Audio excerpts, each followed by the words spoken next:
Before her gig at the Underground Music Club in Cirencester, Nick John from Glovebox Live interviews Emily Barker.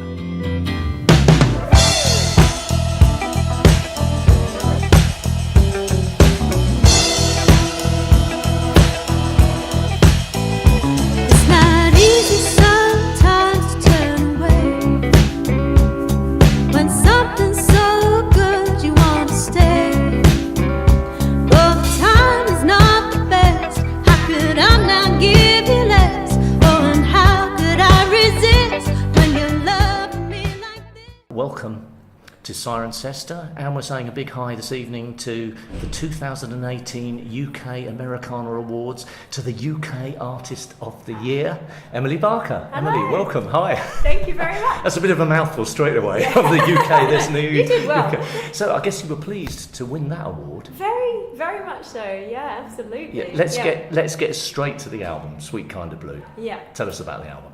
Well, I had a bit of a dream come true going to Memphis to make that record. It was in 2016, and I went there because of teamed up with this producer called Matt Ross Spang, and he was based in Memphis, had made a lot of albums in Nashville, but his heart is in Memphis, and he's sort of on a mission to bring lots more artists there.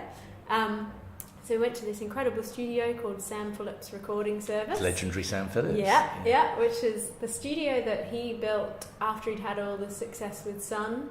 So with Elvis and Howlin' Wolf and all the Sun artists that he had, then he built his dream studio in the very late 50s, early 60s. So it's a huge purpose-built studio, but sadly over the years it just sort of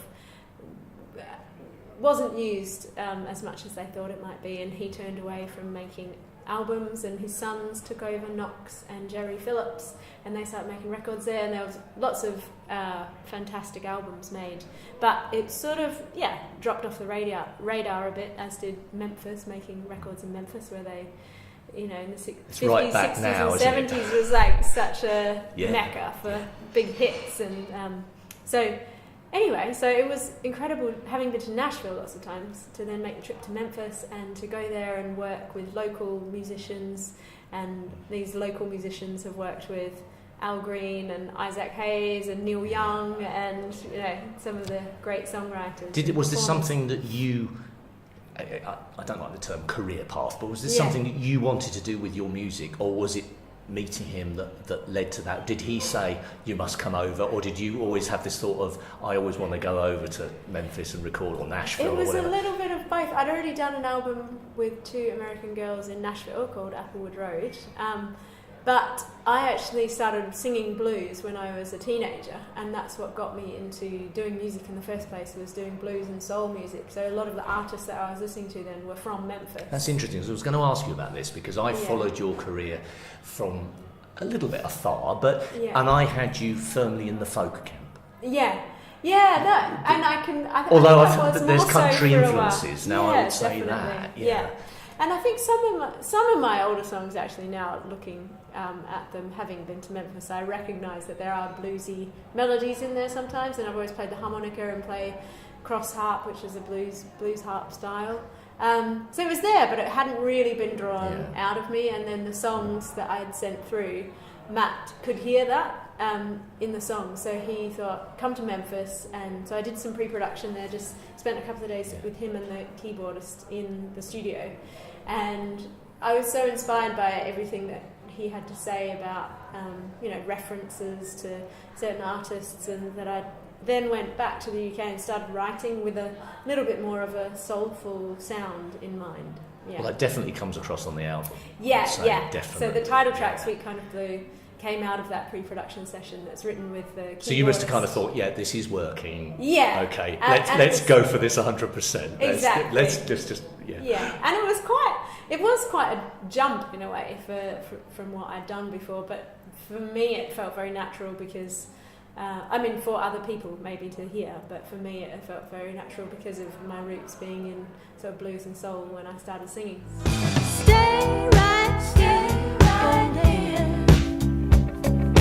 Cancel all the plans that you made, for there is so much more to know, and I can bear to see you go. Now I'm bound for missing you.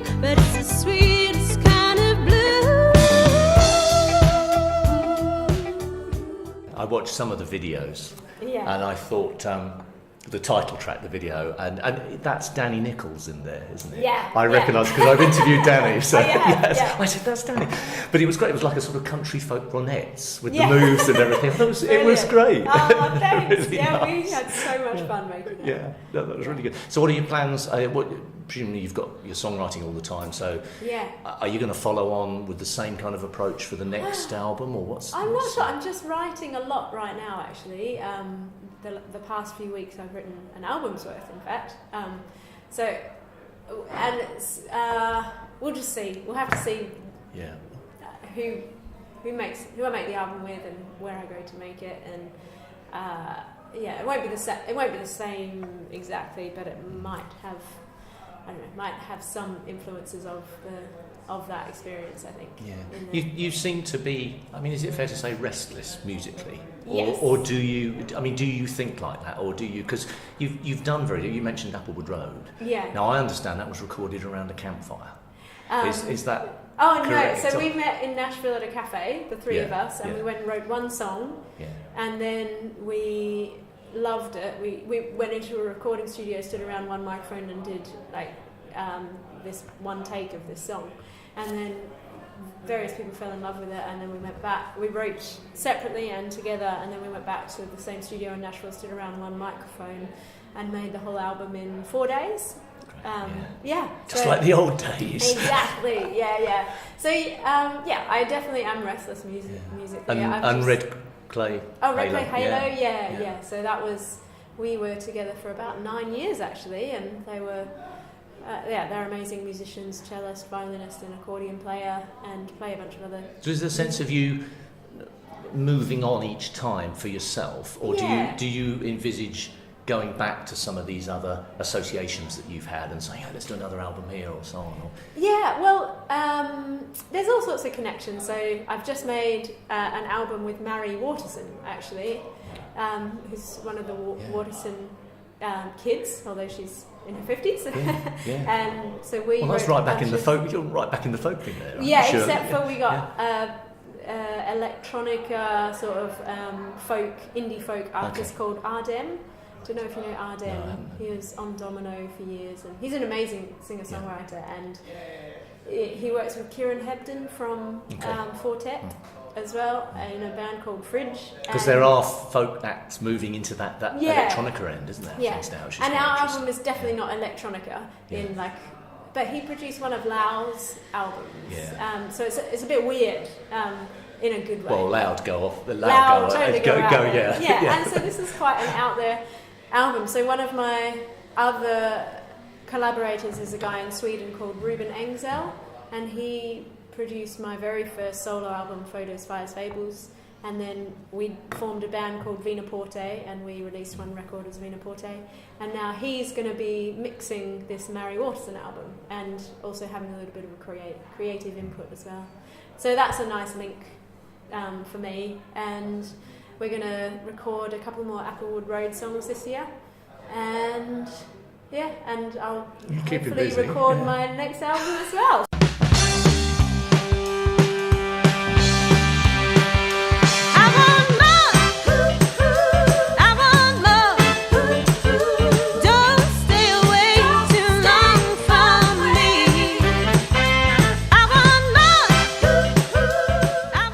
Well, I'm glad you mentioned Sweden, because I have to ask you about Wallander. Oh, yes. And I watched your tour video of you revisiting all the sites. That sounded a lot of fun. So that must have come out. Did that come out of the blue? And picking the song, and it's nostalgia with the song. Yeah, totally. And you did a re-record of it.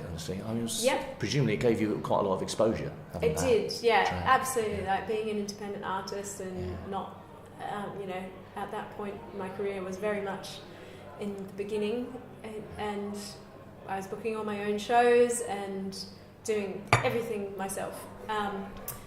And so all of a sudden, kind of helped the bank balance as well, I guess. It's been helpful.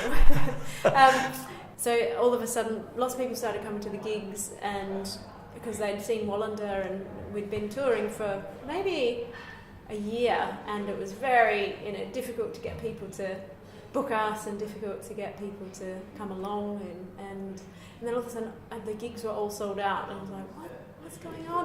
And I ran out of all this CD and people, despite the snow, that track's on. And anyway, so that was the beginning of being able to step things up a bit and getting a booking agent on board and getting a manager and things like that. So it helps in a lot of ways. Yeah, then, it helps in a lot of Yeah. ways, yeah. And it also led me into doing film and television music, which is something that I love to do. And then again, I get to creatively do something a bit different and do something that's just instrumental. Don't have to write lyrics for it, and I get to think about arrangements for strings and things like that as well. So. Yeah. That's a whole different side of songwriting, isn't it? Oh yeah. It's totally different. Yeah. Entirely different. So yeah, so that's fun too. No, since and I must ask you, I've heard you're on tour with Mary Chapin Carpenter. Yeah, in Fantastic. May in the UK, and then in June in the USA, and probably a bit later on in the year back in the USA as well. So that'll be absolutely brilliant. That will That get was you fun. to again another huge audience. out there. Well, I toured with her twice last year in the States, like 2 3-week tours, and it was just dream come true. Yeah, touring on a big tour bus, and I had a bunk, and just wake up in a different city or town every day, and see. I got. You'll soon tire of it. I don't know. Pretty good life, that one. Yeah. Well, that's fantastic. Thank you very much for talking to us. Thank you. It's a sold out show tonight, so it's going to be absolutely wonderful. So thank you very much, Emily. Thank you. Thank you. Thanks for having me. So hurry home, my sweetheart. That was a broadcast production by Glovebox Live.uk.